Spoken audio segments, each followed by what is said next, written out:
আমরা যখনই মানুষের কাছে যাচ্ছি আমরা খুবই অভূতপূর্ব রেসপন্স পাচ্ছি। আমরা বারবার এটা বলবো যে বিশেষ করে শ্রমজীবী মানুষ, যারা তরুণ ভোটার, নারীরা যারা আছেন, অনেকেই যারা পরিবর্তন চান, যারা এই ব্যবস্থাটা পাল্টাতে চান, এই দুর্নীতিগ্রস্ত ব্যবস্থা থেকে মুক্তি চান, তারা আমাদেরকে একেবারে আকুণ্ঠ সমর্থন দিচ্ছেন এবং আমরা প্রচন্ড ভালোবাসা পাচ্ছি মানুষের কাছ থেকে। কিন্তু আমরা এটাও বলতে চাই যে আমরা বিভিন্ন আচরণবিধি ভঙ্গের ঘটনাও লক্ষ্য করছি। আমরা শুনেছি গতকাল হরিণাফুলিয়ায় একটা স্কুলে, সেখানে একটি দল সভা করেছে, যেখানে স্কুলে সভা করা নিষিদ্ধ।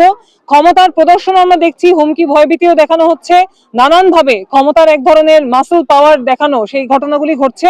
আমরা এখনই প্রশাসনকে আচরণবিধি ভঙ্গ এবং ক্ষমতার প্রদর্শন নিয়ে সতর্ক করছি এবং একই সাথে ভোটারদেরকে সাথে নিয়ে উদ্বুদ্ধকরণ সভা করার জন্য আমরা প্রশাসনের প্রতি আহ্বান জানাই এবং আইন শৃঙ্খলা বাহিনীকে মাঠে আরো ভিজিলেন্স দেখানোর জন্য আহ্বান জানাচ্ছি।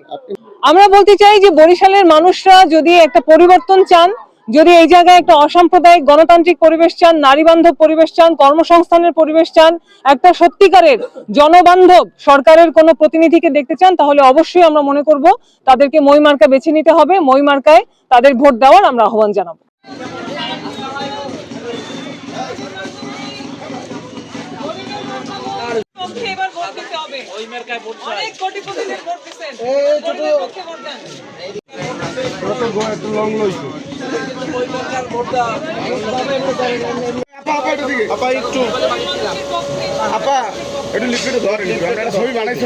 আমি তো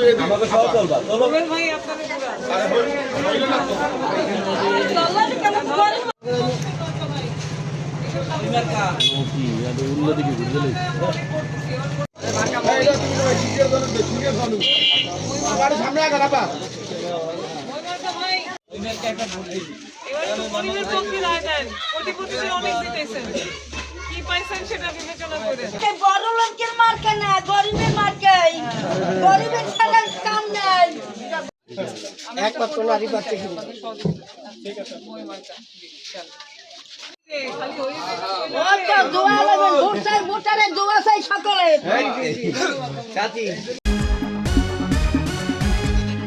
আপনারা দেখছেন অনুসন্ধান নিউজ 24 টিভি।